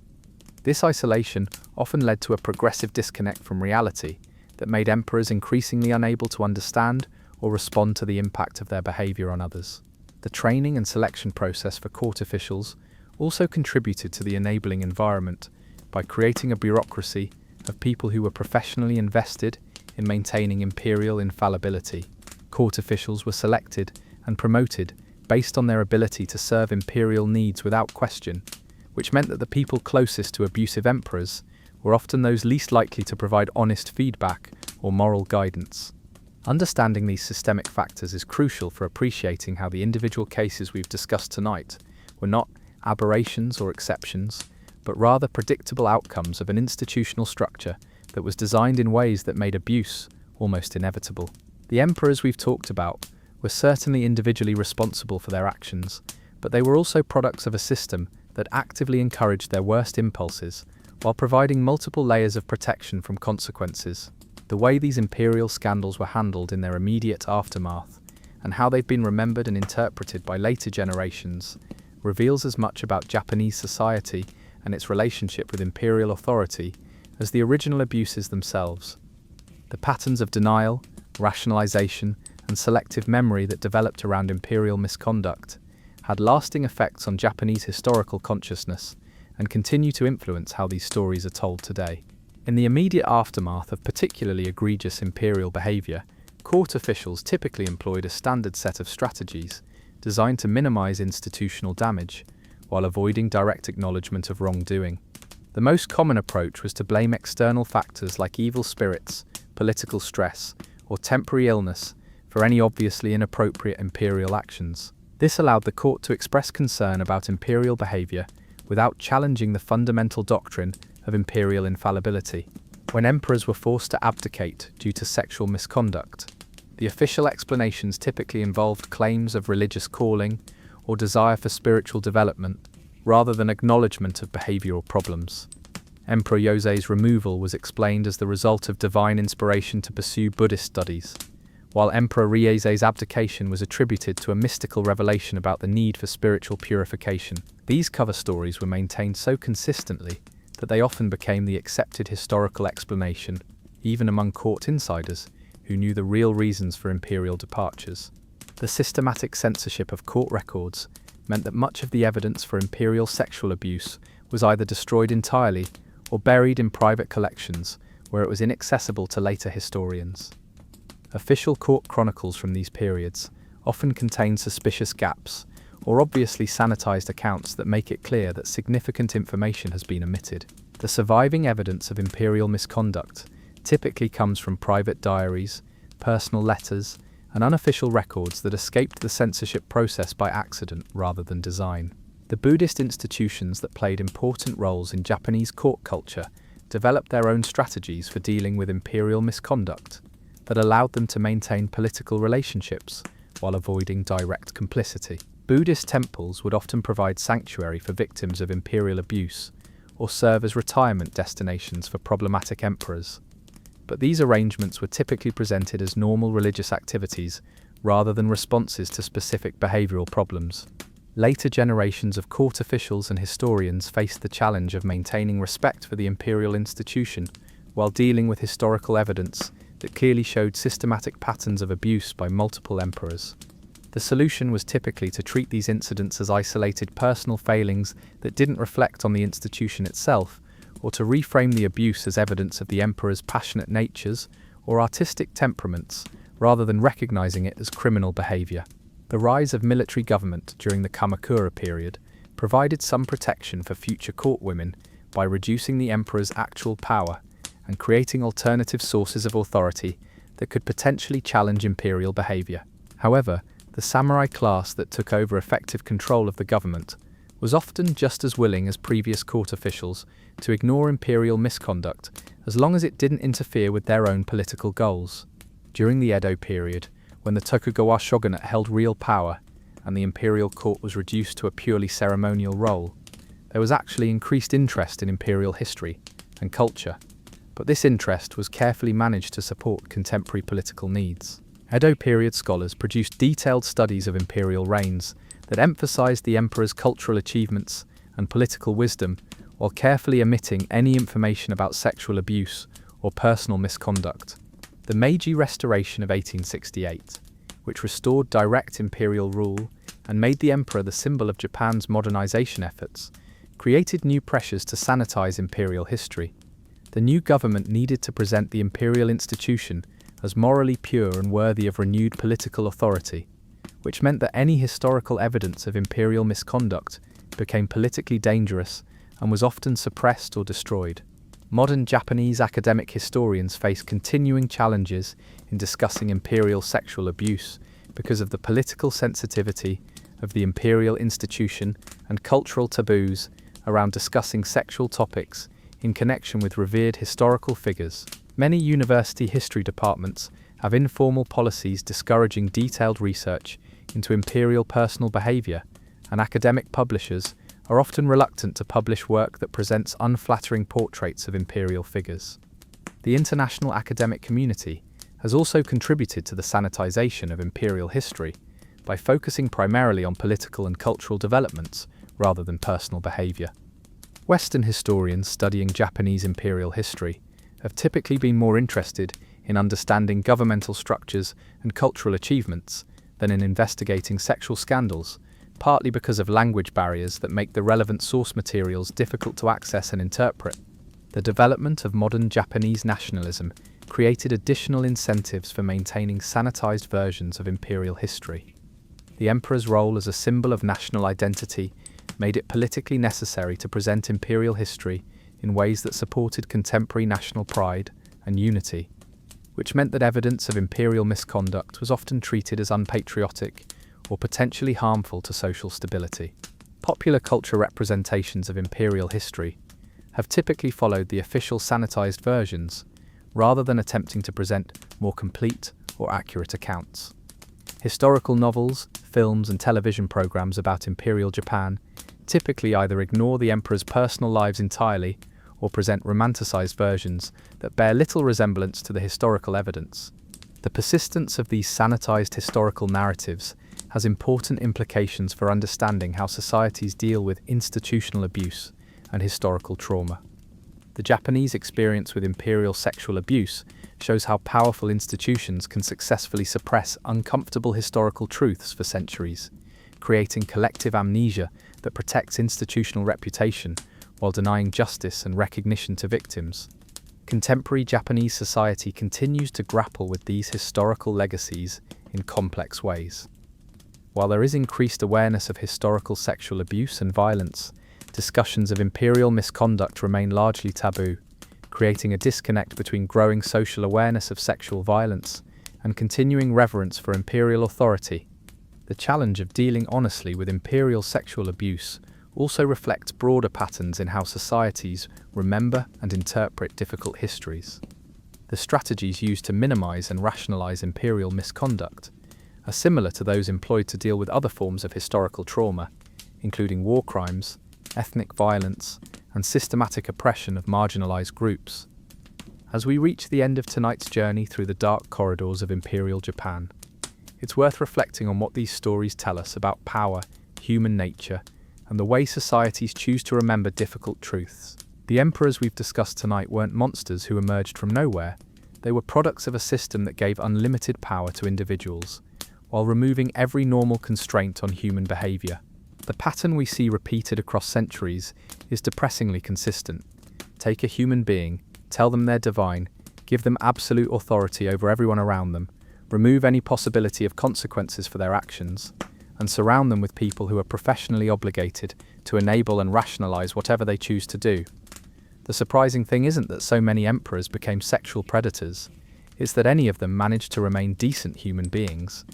These stories also illustrate something important about how institutional power perpetuates itself through the control of memory and narrative. The systematic suppression of evidence about imperial sexual abuse wasn't just about protecting individual emperors, it was about maintaining a system of authority that depended on the fiction of imperial moral superiority. By controlling how these stories were told and remembered, the imperial institution was able to maintain its legitimacy even when its actual behavior was clearly illegitimate. The victims of these imperial crimes were denied not only justice in their own lifetimes, but also historical recognition of their suffering. The women who were abused by emperors Yosei, Go-Daigo, Uda, and the others became footnotes in sanitized historical narratives that emphasized cultural achievements and political developments while erasing the human cost of imperial power. Their stories were deemed less important than maintaining respect for the institution that had destroyed their lives. What makes these historical erasures particularly tragic is that they weren't accidental oversights, but deliberate choices made by people who knew exactly what they were covering up. Court officials, historians, and government bureaucrats made conscious decisions to prioritize institutional reputation over historical truth and victim recognition. This represents a form of historical violence that compounded the original sexual violence by denying its existence and significance. The psychological impact on victims was often devastating in ways that extended far beyond the immediate abuse. Women who survived imperial sexual abuse typically faced lifelong consequences, including social isolation, psychological trauma, and economic dependency on the very institutions that had failed to protect them. Many never recovered their sense of personal autonomy or ability to form healthy relationships, instead living as psychological ghosts, haunted by experiences they were forbidden to discuss or acknowledge. The ripple effects of imperial sexual abuse also damaged families and communities in ways that are rarely discussed in historical accounts. When daughters were victimized by emperors, their families faced impossible choices between seeking justice, which was impossible, and maintaining their social and economic positions, which required pretending nothing had happened. This created patterns of complicity and denial that often persisted across generations. The institutional mechanisms that enabled imperial sexual abuse also corrupted the broader court culture in ways that extended far beyond the emperor's personal behavior. The normalization of sexual exploitation at the highest levels of society created environments where abuse became commonplace throughout the imperial bureaucracy. Lower-ranking officials learned that sexual misconduct would be tolerated or even rewarded as long as it didn't threaten more powerful interests. The legacy of imperial sexual abuse continued to influence Japanese attitudes toward power, authority, and sexual violence for centuries after the original incidents. The patterns of denial, victim blaming, and institutional protection that developed around imperial misconduct became templates for how other forms of sexual abuse were handled throughout Japanese society. The emperor's divine status may have been unique, but the strategies used to rationalize and cover up his crimes were adopted by other powerful individuals and institutions. Modern Japan continues to grapple with these historical legacies in complex and often contradictory ways. While contemporary Japanese society has developed greater awareness of sexual violence and women's rights, discussions of imperial misconduct remain largely taboo, creating a significant blind spot in national historical consciousness. This selective acknowledgement of sexual abuse creates confusion and inconsistency in how sexual violence is understood and addressed. The international implications of Japan's handling of imperial sexual abuse also deserve consideration. Japan's reluctance to acknowledge historical sexual violence committed by imperial authority has complicated its relationships with other countries and undermined its credibility when addressing contemporary issues of sexual violence and human rights. The same institutional patterns that protected abusive emperors have been used to minimize other forms of historical sexual violence, including military sexual slavery during World War II. Perhaps most importantly, these stories remind us that the abuse of power is not a relic of ancient history, but a continuing challenge that requires constant vigilance and institutional safeguards. The same psychological and social dynamics that enabled imperial sexual abuse in medieval Japan continue to operate in contemporary institutions around the world. Understanding how these patterns developed and persisted can help us recognize and address similar problems in modern contexts. The emperors we've discussed tonight were not uniquely evil individuals, but rather predictable products of systems that concentrated power while eliminating accountability. Their crimes were enabled by institutions, rationalized by ideologies, and perpetuated by collective decisions to prioritize institutional reputation over human dignity. Recognizing these patterns is essential for preventing similar abuses in contemporary institutions. The courage required to acknowledge these difficult historical truths should not be underestimated.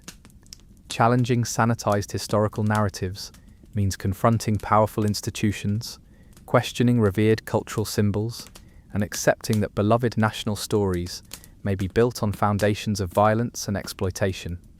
This kind of historical honesty is always politically difficult and personally challenging. However, the alternative to honest historical reckoning is the perpetuation of systems that continue to harm vulnerable people while protecting powerful institutions.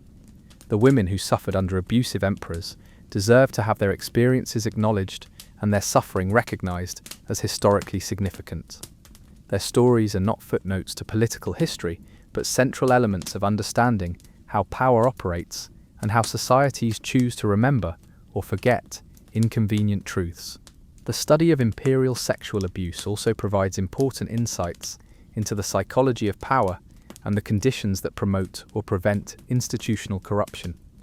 Understanding how unlimited authority corrupted individuals who might otherwise have been decent people can inform contemporary discussions about power structures, accountability mechanisms, and the importance of checks and balances in any system of governance.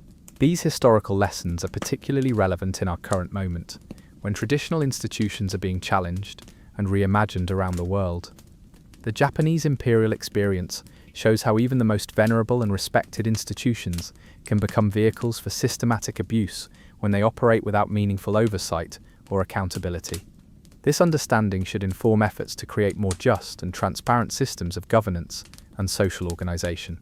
As we conclude tonight's exploration of this difficult and disturbing chapter of Japanese history, I want to acknowledge that these stories are not easy to hear, and they weren't easy to research and present. The sexual abuse committed by Japanese emperors represents some of the darkest aspects of human behavior, amplified by institutional power and cultural complicity. But there's value in confronting these uncomfortable truths, even when they challenge our assumptions about historical periods and cultures that are often romanticized or idealized. The Heian period is remembered as a golden age of Japanese culture, celebrated for its poetry, literature, and aesthetic refinement. These cultural achievements were real and significant, but they coexisted with systematic sexual violence that was enabled by the same court culture that produced such beautiful art and sophisticated philosophy. This coexistence of beauty and brutality is not unique to Imperial Japan, but represents a broader pattern in human history where cultural sophistication and moral corruption often develop alongside each other. Understanding this pattern is crucial for developing a more complete and honest understanding of how human societies actually function rather than how we might like to believe they function. The stories we've discussed tonight also highlight the importance of listening to voices that have been systematically silenced or marginalized by official historical narratives. The women who suffered under abusive emperors left few direct records of their experiences, but the evidence of their suffering can be found in court documents, private writings, and cultural patterns that reveal the impact of systematic sexual violence on individuals and communities. Recovering these silenced voices requires careful historical detective work and a willingness to read between the lines of sanitized official records. It also requires acknowledging that the absence of victim testimony often reflects power structures that prevented victims from speaking, rather than indicating that abuse didn't occur. The systematic suppression of evidence about imperial sexual abuse is itself historical evidence of the scope and significance of the problem. The psychological and social dynamics that enabled imperial sexual abuse continue to operate in contemporary institutions around the world. The deference to authority, the protection of institutional reputation over individual welfare, the rationalization of harmful behavior through sophisticated ideological frameworks, and the systematic silencing of victims are patterns that we can recognize in modern contexts, ranging from religious institutions to corporate hierarchies to political organizations. Understanding how these patterns developed and persisted in Imperial Japan can help us recognize and address similar problems in contemporary settings. The specific cultural and religious elements of the Japanese imperial system may be unique, but the underlying human psychology and social dynamics are universal.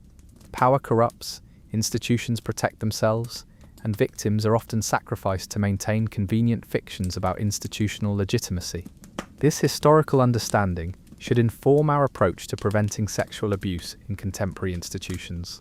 The Japanese imperial experience shows that cultural reverence, religious authority, and institutional tradition provide no protection against sexual predation, and may actually facilitate it by creating environments where victims cannot seek help and perpetrators cannot be challenged. The most important lesson from these imperial stories may be the necessity of maintaining skepticism toward any claim of moral authority that cannot be questioned or challenged. The doctrine of imperial divinity that enabled so much sexual abuse was fundamentally a claim that certain individuals were beyond normal moral standards and accountability. Similar claims are made today by leaders of various institutions who argue that their authority, mission, or special knowledge places them above ordinary moral constraints. Recognizing these claims as potential warning signs rather than evidence of legitimate authority is crucial for protecting vulnerable people from institutional abuse.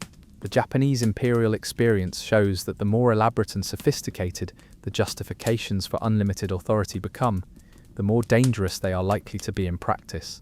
The courage to challenge authority and question institutional narratives is always difficult and often dangerous, but it is essential for maintaining human dignity and preventing the systematic abuse of power. The court officials who might have challenged abusive emperors faced real risks to their careers and families, just as contemporary whistleblowers and institutional critics face retaliation for speaking truth to power.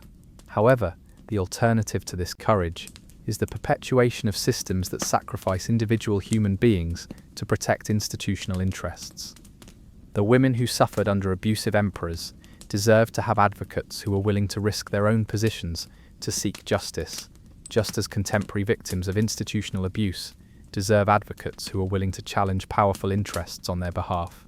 The historical suppression of evidence about imperial sexual abuse also demonstrates the importance of preserving and protecting documentation of institutional misconduct. The court officials who destroyed records of imperial crimes thought they were protecting a valuable institution, but they were actually enabling the continuation of harmful patterns by preventing future generations from learning from past mistakes. Contemporary efforts to document and preserve evidence of institutional abuse serve not only the immediate needs of victims seeking justice, but also the long-term needs of society to understand and prevent systematic harm. The meticulous record-keeping that allowed us to reconstruct these imperial stories despite centuries of suppression shows both the persistence of historical truth and the importance of protecting documentary evidence. As we drift off to sleep tonight, we might reflect on the responsibility that comes with historical knowledge. Learning about the sexual abuse committed by Japanese emperors is not simply an academic exercise or entertainment, but a moral obligation to remember experiences that powerful institutions would prefer to forget. These stories matter because they illuminate patterns of power and abuse that continue to affect people today. The women who suffered under emperors like Yosei, Uda, Go-Daigo, and the others cannot be helped by our knowledge of their experiences, but their stories can help us understand and prevent similar suffering in contemporary contexts. Their pain becomes meaningful to the extent that it teaches us to recognize and challenge the systems that enable sexual abuse and institutional corruption. Perhaps most importantly, these historical stories remind us that change is possible, even in systems that seem completely entrenched and unchangeable. The Japanese imperial system that enabled such systematic sexual abuse for centuries was eventually transformed, not through sudden revolution, but through gradual shifts in power structures, cultural values, and institutional practices. The process of change was slow and incomplete, and many problems persist today, but the transformation demonstrates that even the most powerful and protected institutions can be reformed when enough people commit to the difficult work of challenging entrenched interests and creating alternative systems of accountability and governance. Understanding this historical process of change can provide hope and guidance for contemporary efforts to address institutional abuse and corruption. The challenges we face today are not fundamentally different from those faced by previous generations who worked to create more just and accountable institutions. Their successes and failures can inform our own efforts to build systems that protect vulnerable people rather than exploiting them. As you settle in for sleep tonight, let these stories serve as both a reminder of human capacity for both cruelty and justice, and an encouragement to continue the long work of creating institutions worthy of the trust we place in them. The emperors we've discussed tonight are long dead, but the systems that enabled their crimes live on in various forms, waiting for us to find the courage to challenge and transform them. Sweet dreams, and remember that even the darkest chapters of human history can teach us valuable lessons about building a more just and compassionate world. The voices of those who suffered in silence for centuries can still guide us toward better choices and stronger institutions if we have the wisdom to listen and the courage to act on what we learn. Before we close tonight's exploration, there's one more emperor whose story deserves our attention, partly because his reign represents perhaps the most sophisticated and disturbing example of how artistic sensibility could be corrupted into systematic cruelty. Emperor Konoe ruled from 1142 to 1155 CE, during a period when the imperial court was struggling to maintain relevance in the face of rising military power. Konoe's response to this political marginalization was to retreat into an elaborate aesthetic philosophy that treated human suffering as raw material for artistic creation. Konoe was genuinely talented as both a poet and a visual artist, with a particular gift for calligraphy that was admired even by contemporary critics who had serious reservations about his character. His artistic abilities were recognized from an early age, and he received extensive training in classical Chinese and Japanese aesthetic traditions. Unfortunately, his artistic education apparently convinced him that conventional moral constraints were obstacles to achieving true aesthetic transcendence. The emperor developed what he called the aesthetics of transformation, a philosophical framework that positioned suffering and degradation as necessary elements in creating authentic, artistic expression. According to his private writings, Konoe believed that art produced in comfortable, pleasant circumstances was inherently false and superficial, while art created through genuine pain and humiliation possessed a spiritual authenticity that elevated it above ordinary human creation. This philosophy might have remained a harmless intellectual exercise if Konoe had applied it only to his own artistic practice. Instead, he began using court women as unwilling participants in elaborate artistic projects designed to explore the relationship between suffering and creative expression. These projects typically involved forcing women to endure various forms of physical and psychological torment, while he documented their responses through poetry, painting, and detailed written observations. Konoe's artistic torture sessions were conducted with the same careful attention to aesthetic detail that other artists applied to flower arrangement or tea ceremony. He would spend days planning the lighting, costume, and setting for each session, creating environments that would be visually beautiful while serving as stages for human degradation. The contrast between aesthetic beauty and human suffering was apparently a crucial element in his artistic vision. The emperor was particularly fascinated by what he called emotional transformation moments, the precise instance when his victims' resistance broke and they submitted to whatever he demanded. He would arrange elaborate scenarios designed to identify and capture these moments, often spending hours pushing women to their psychological breaking points while carefully observing and documenting their responses. One of Konoe's most disturbing projects involved what he called sequential degradation portraits. He would select court women who were known for their dignity and self-possession, then subject them to increasingly humiliating experiences over periods of weeks or months, while creating detailed artistic records of their psychological deterioration. These records included paintings, poems, and written observations that traced the gradual destruction of his victims' self-respect and autonomy. The emperor justified these projects by claiming that he was creating unprecedented forms of artistic documentation that captured essential truths about human nature and spiritual transformation. His private writings describe his victims' suffering with the same analytical detachment and aesthetic appreciation that other artists might apply to studying cloud formations or seasonal changes in garden landscapes. Konoe also developed sophisticated techniques for integrating sexual abuse into his artistic projects without explicitly acknowledging that abuse was occurring.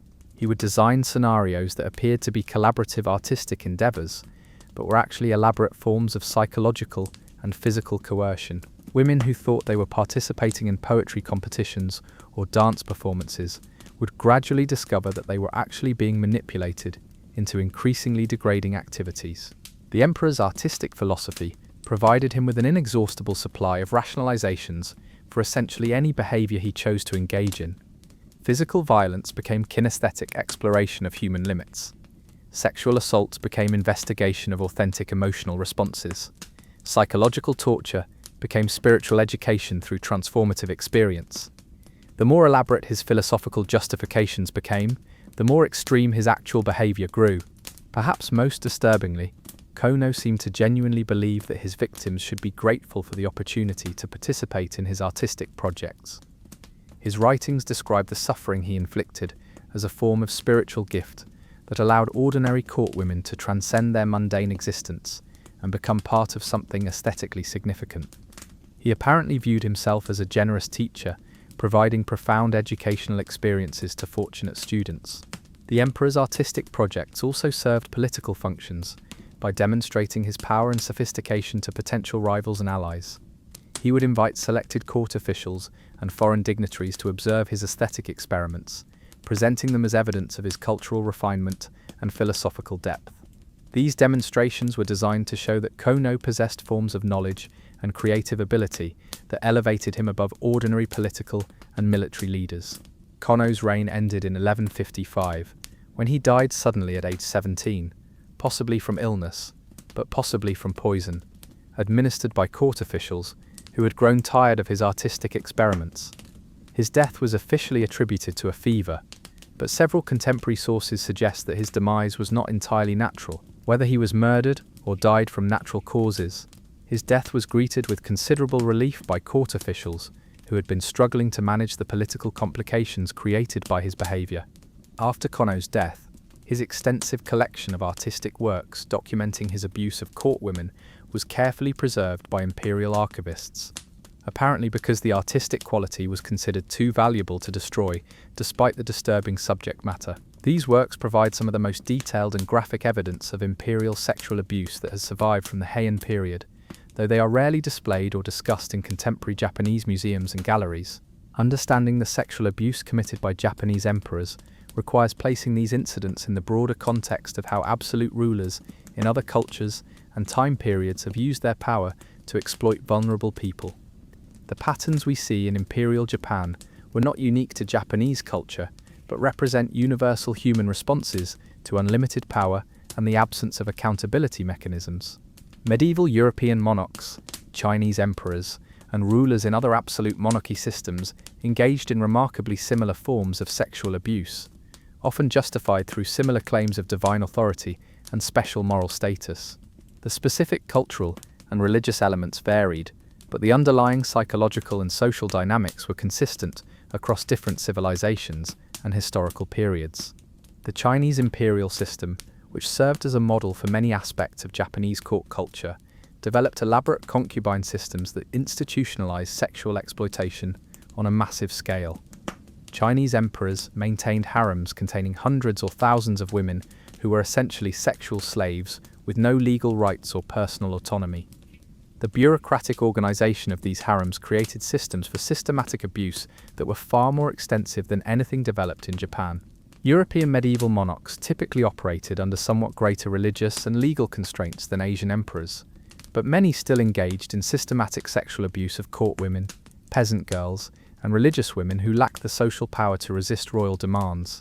The concept of droit du seigneur, which supposedly gave feudal lords the right to sexually abuse peasant women, may have been largely mythical in legal terms, but it reflected real patterns of sexual exploitation that were endemic in European feudal systems. The Islamic Caliphate systems that governed much of the Middle East and North Africa during the same period as these Japanese imperial abuses also developed elaborate justifications for rulers' sexual privileges, often based on religious interpretations that positioned the caliph's desires as expressions of divine will. The harem systems maintained by Islamic rulers were often even more extensive than those found in East Asian imperial courts. What made the Japanese imperial system particularly distinctive was not the extent of sexual abuse, which was probably comparable to other absolute monarchy systems, but rather the sophisticated philosophical and aesthetic justifications that were developed to rationalize imperial behavior. The integration of sexual exploitation with religious concepts of imperial divinity and artistic theories about the relationship between suffering and beauty created uniquely elaborate intellectual frameworks for justifying essentially criminal behavior. The Japanese emphasis on aesthetic refinement and cultural sophistication also created a form of cognitive dissonance that may have been more pronounced than in other imperial systems. The same court culture that produced some of the world's finest poetry and literature also enabled some of history's most systematic sexual abuse, creating contradictions that were difficult for contemporaries to acknowledge or resolve. The isolation of Japan from other major civilizations during much of the Heian period also contributed to the development of particularly extreme forms of imperial abuse. Unlike Chinese emperors, who had to consider the reactions of neighboring kingdoms, or European monarchs, who faced pressure from the Catholic Church and rival nobles, Japanese emperors operated in a relatively closed system where external constraints on their behavior were minimal. The comparative perspective also reveals important differences in how different societies dealt with evidence of rulers' sexual abuse.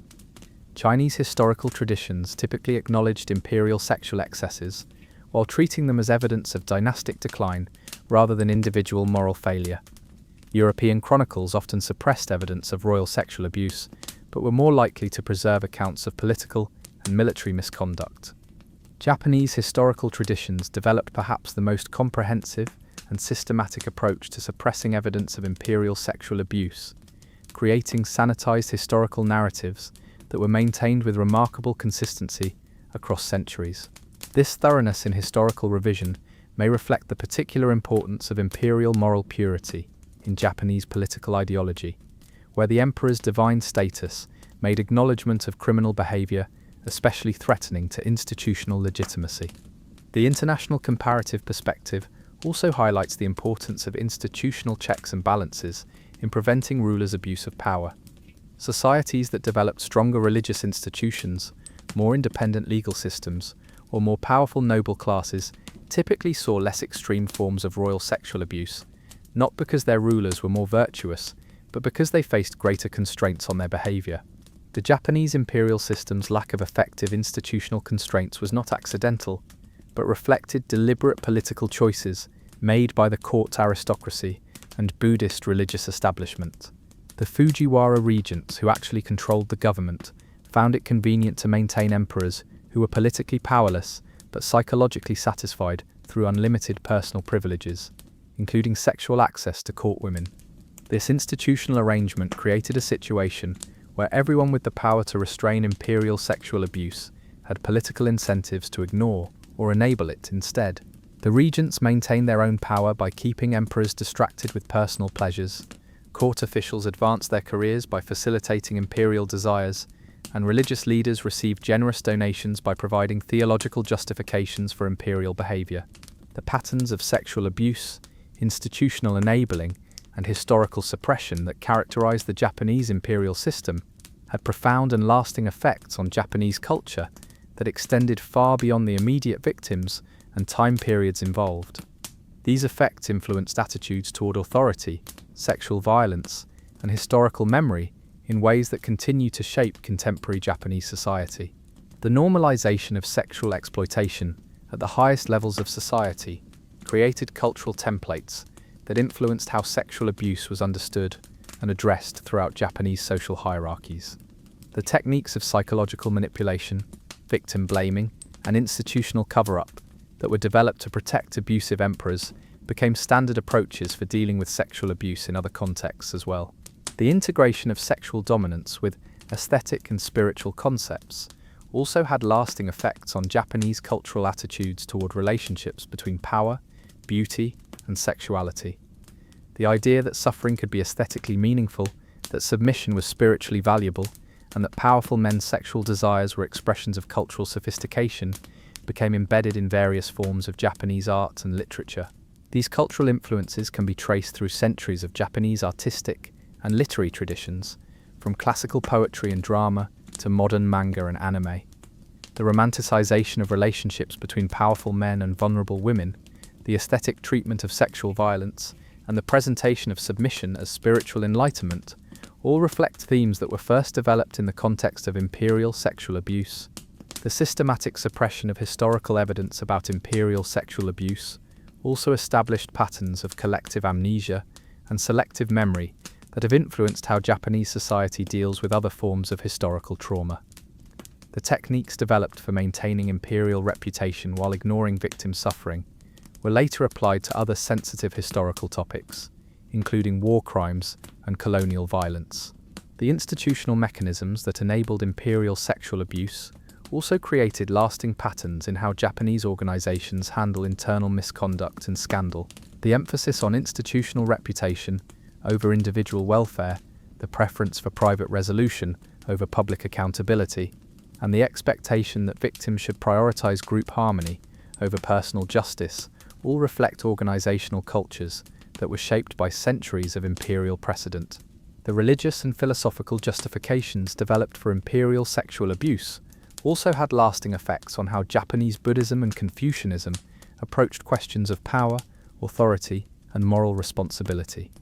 The willingness of religious institutions to provide theological cover for clearly immoral behavior established patterns of political accommodation that influenced religious responses to secular authority for generations. The international isolation that enabled the most extreme forms of imperial abuse also contributed to the development of cultural attitudes that viewed foreign criticism or intervention as inherently illegitimate. The idea that outsiders could not understand or judge Japanese behavior because of cultural differences became a standard defense against external pressure for reform or accountability. These cultural legacies continue to influence contemporary Japanese responses to sexual violence, institutional accountability, and historical responsibility. The same patterns of victim blaming, institutional protection, and historical denial that characterized responses to imperial sexual abuse can be observed in contemporary Japanese handling of various forms of sexual violence and institutional misconduct.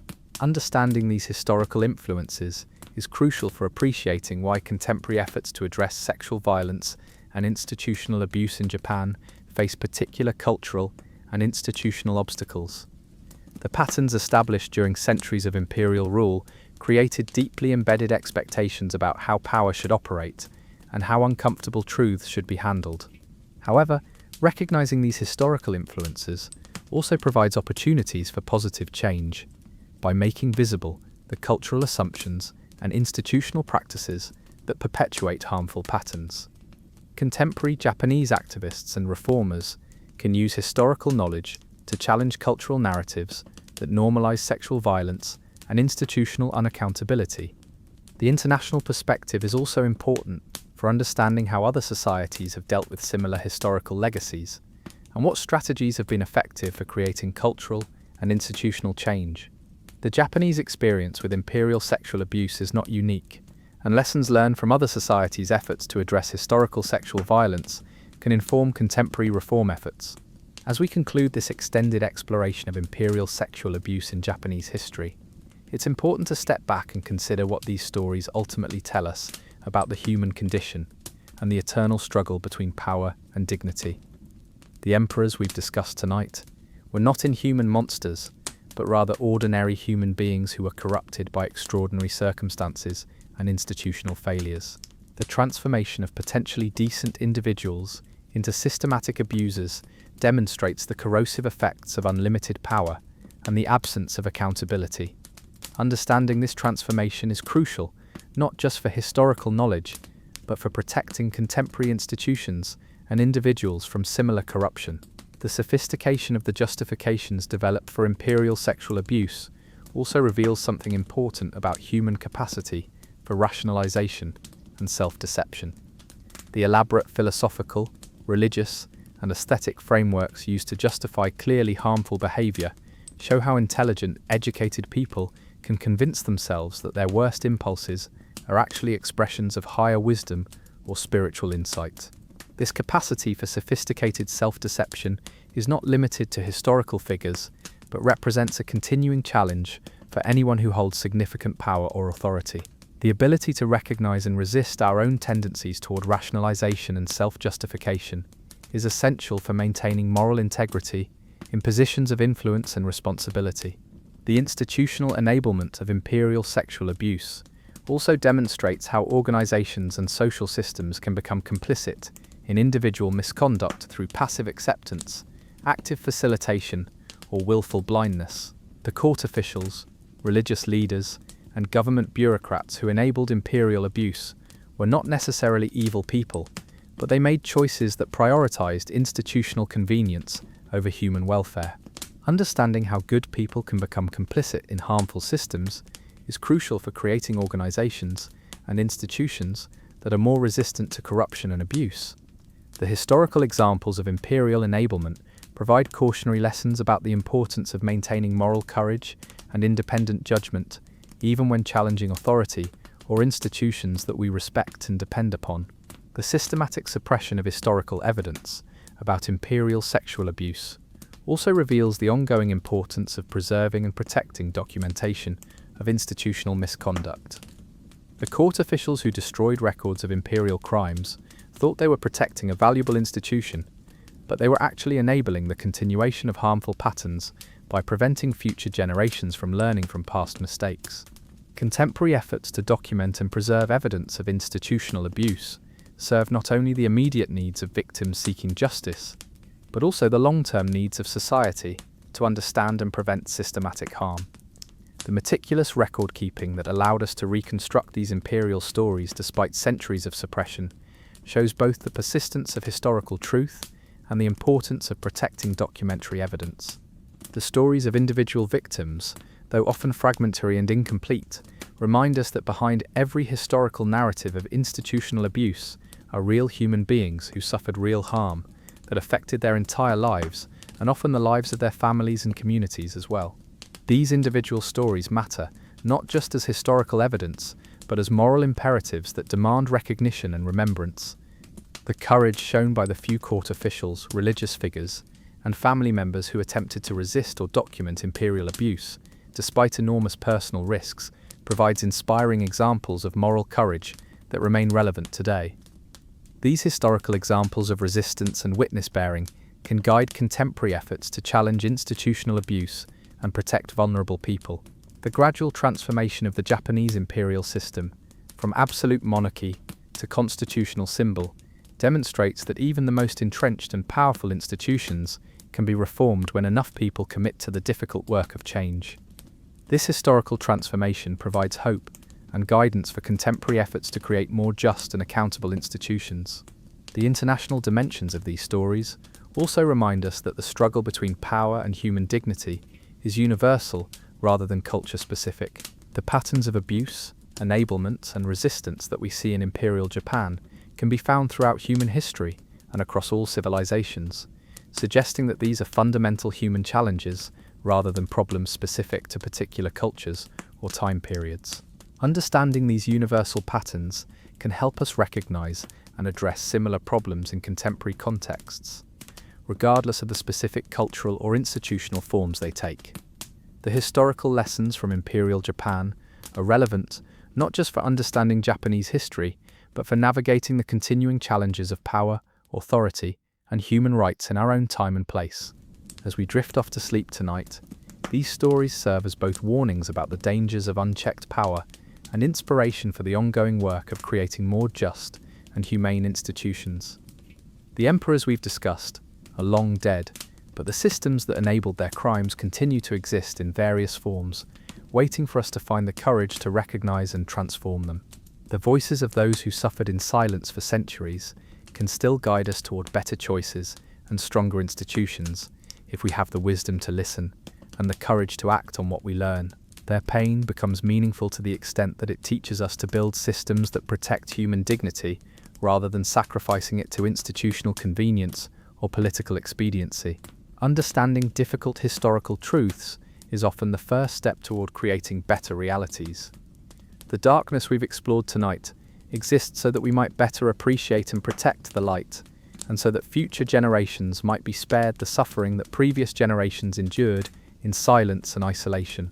Thank you for joining me on this difficult but important journey through the hidden corridors of imperial power. Until next time, sleep well, and remember that even the most challenging historical knowledge can serve as a foundation for building a more just and compassionate world.